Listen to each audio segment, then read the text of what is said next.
Olá, boa noite. A descoberta de um rombo bilionário derrubou a Americanas. A varejista pediu recuperação judicial, bancos começaram uma batalha jurídica contra a empresa e no meio disso tudo a ação caiu 90% nas últimas semanas. E para você, investidora, investidor, como é que esse escândalo muda a sua estratégia de investimentos? O varejo é um segmento super importante para a economia e também para a bolsa no Brasil. Será que essa crise da Americanas é um risco para todo o setor? Ou, ao contrário, esse episódio vai poder separar o que é bom do ruim? Para ajudar a responder essas perguntas, a gente recebe hoje Ricardo Aragon, que é sócio e diretor da Matriz Capital, que vê boas oportunidades no varejo, e também Apolo Duarte, que é sócio e chefe da mesa de renda variável da AVG Capital, que prefere, por enquanto, ficar longe desse segmento. Está no ar o grande debate em investimentos e o tema de hoje é: caso Americanas, ainda há oportunidades no varejo? Meu boa noite, muito obrigado aos nossos dois convidados. Começo com o Ricardo em 30 segundos. Por que você prefere investir no varejo? Boa noite, Naka. Boa noite, Apolo. Boa noite aos queridos investidores. Fato é, o varejo ele foi considerado o patinho feio nesses últimos 2 anos na Bolsa. Porém, o barco, quando a gente fala o barco da condução da política monetária no Brasil, capitaneado por Roberto Campos, começa a sinalizar bons ventos para o setor. Nós sabemos que o setor ele vem sofrendo muito, porém, com uma política de controle maior sobre a inflação, algumas empresas mais preparadas, elas conseguem resistir e ser mais resilientes ao teste do tempo. Então, sim, é o momento de diversificar em varejo. Apolo, em 30 segundos, por que você prefere outros setores que não o varejo? Boa noite, Naka. Boa noite, Ricardo. Boa noite, investidor que está nos assistindo. Obrigado pelo convite. Apesar da gente ver aí preços atrativos, a gente ainda considera que temos um cenário que ainda é difícil pela frente. A gente tem uma taxa de juros que deve se manter alta durante praticamente todo 2023.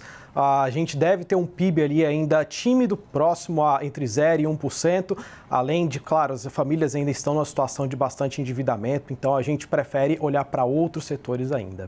Ricardo, você mencionou a política de juros e a expectativa de que a inflação vai desacelerar nos próximos meses e o Banco Central consegue cortar juro. Mas ainda há muita incerteza sobre as contas públicas, por exemplo. Mesmo assim, te parece uma boa oportunidade? Então, Naka, esse é o momento de diversificação do mercado colocar o pé ali para sentir a temperatura. Fato é que o mercado ele se antecipa aos fatos do mercado. Existe um jargão que é bastante conhecido, que o mercado, que as ações elas sobem no boato e realizam no fato. Então, muitos até falam que esse movimento do mercado ele é especulativo, porém o mercado ele sente o cheiro, e hoje já vivenciamos uma estabilidade na Selic. E segundo projeções do relatório Focus, essa Selic ela pode até começar a ceder no segundo semestre se a condução da política monetária ela começar sendo bem feita, continuar sendo bem feita ali pelo governo, capitaneada pelo Roberto Campos do Banco Central. Legal. Apolo, você prefere outros segmentos? Queria te ouvir sobre quais segmentos são esses e também fazer uma provocação. Esse governo que começou agora promete aumentar, reforçar o salário mínimo e reforçar programas sociais. Não tem uma demanda boa aí? O setor de varejo pode surfar nessa? Obrigado pela pergunta, Naka. A gente tem um momento que, apesar de existirem possibilidades à frente, a gente tem um momento que ainda a palavra é incerteza. A gente ainda não sabe exatamente como que vai ser o tratamento fiscal do novo governo. Como a gente tem um movimento de maior incerteza, os juros ainda devem permanecer elevados, as empresas de varejo ainda vão ter muitos custos com juros altos e até que as famílias se endividem um pouco menos ou diminuam esse grau de dívida, vai demorar um pouco para as famílias conseguirem consumir um pouco mais.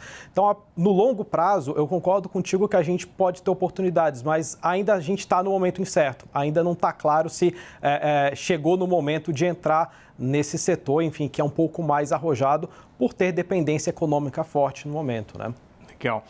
Ricardo, eu entendo que o setor de varejo seja muito grande e tal, mas logo depois do episódio Americanas, meio que todo mundo caiu junto ali, foi um strike na Bolsa. Como é que a investidora faz para separar o joio do trigo? Perfeito, Naka. É necessário conhecer vamos dizer que os indicadores fundamentalistas de cada empresa que você investe. Fato é que o varejo, ele não é considerado um setor de valor, né, que contém empresas com os melhores índices. Mas, por exemplo, tem empresas dentro do setor do varejo que já possuem um nível de endividamento muito baixo e que possuem robustez de caixa para poder passar por esse momento adverso. Como eu expliquei anteriormente, né, o mercado ele se move antecipando movimentos. E quando a gente fala dessa política monetária que está acontecendo no Brasil, isso não é novidade no mundo, está acontecendo no mundo inteiro. Estamos contemplando o mundo desacelerando. Como o próprio colega Apolo ele colocou, né, que o Brasil ele deve ter um crescimento muito tímido, e isso está acontecendo com o mundo inteiro. Então, essa é a sinalização de que nós acreditamos que a taxa de juros ela não deve continuar subindo muito forte no mundo. Estamos flertando com a recessão. Então, por conta disso, o cheiro, o odor do varejo já começa aí a entrar, vamos dizer, no portfólio dos investidores. Apolo, o Ricardo mencionou o cenário externo e tem muita gente com medo da recessão, a China que tem incertezas, aí está se reabrindo, mas tem muita incerteza. Diante disso, o que te parece bom na Bolsa que não é varejo? São os exportadores ou é o pessoal que, por exemplo, que produz e vende aqui dentro? Obrigado pela pergunta, Naka. De fato, quando a gente tem um momento de incerteza, faz parte do nosso trabalho buscar setores que a gente tem menos incerteza. Então, a gente prefere hoje olhar para setores exportadores que tenham dependência da China. A gente deve ter um período de juros mais altos, os bancos devem se favorecer nesse momento.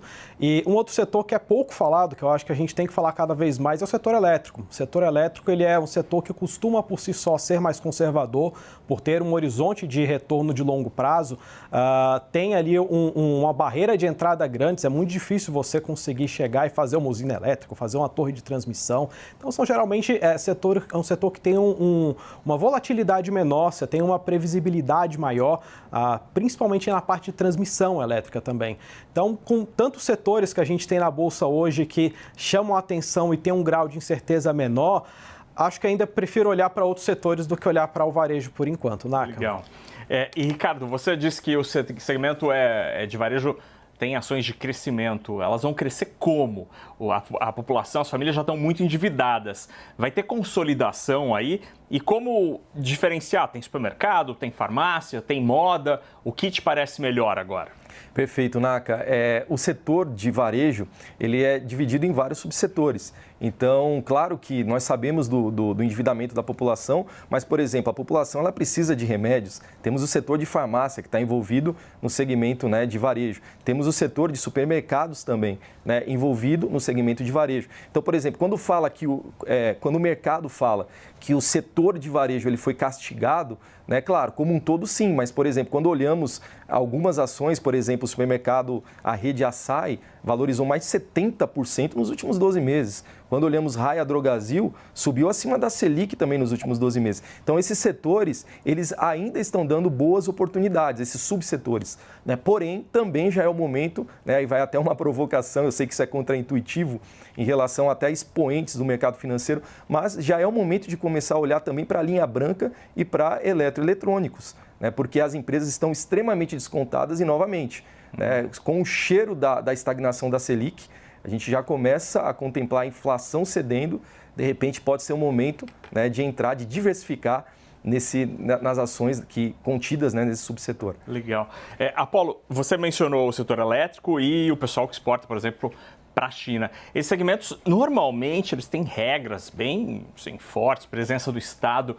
Há risco da gente ter, com o novo governo, algum tipo de intervenção, como a gente já teve no setor elétrico? Olha, Naka, a maioria das exportadoras hoje dependentes da China estão privadas, né? Ali com exceção de Petrobras, que aí acho que talvez sim, nesse caso a gente tem um risco de talvez alguma mudança mais forte, mas a maioria dos outros setores eles são privados há bastante tempo, né? A parte ali principalmente de minério, que depende mais da China, que está surfando uma onda muito boa agora. Existem outras empresas também ali que produzem petróleo que podem se beneficiar ali de um momento mais favorável que a gente está tendo agora para commodities, que aí não necessariamente fazem a exportação para a China.